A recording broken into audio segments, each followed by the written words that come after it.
नरक चतुर्दशी, अंधकारावर प्रकाशाचा विजय. दिवाळीच्या 5 दिवसांच्या सणातला दुसरा दिवस म्हणजे नरक चतुर्दशी.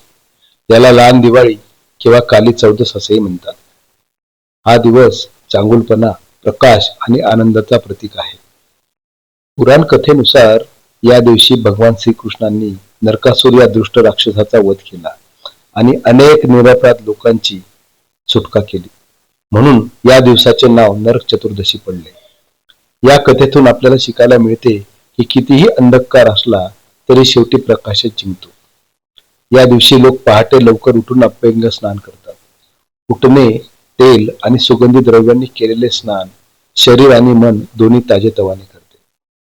असे म्हणतात की या दिवशी घेतलेले स्नान सर्व नकारात्मकता आणि अशुद्धता दूर करते. घरांची स्वच्छता करून सुंदर रांगोळ्या काढल्या जातात, दिवे लावले जातात आणि घरभर गोड पदार्थांचा सुगंध पसरतो, जसे की लाडू, चकल्या, करंजी आणि अनारसे. सगळीकडे आनंदाचा माहोल असतो. प्रत्येक दिवा म्हणजे एक आशा. जो अंधकारावर विजय मिळवतो तो आपल्याला आठवण करून देतो की राग, मत्सर आणि द्वेष सोडून आपण प्रेम, शांतता आणि कृतज्ञतेचा प्रकाश पेटवावा.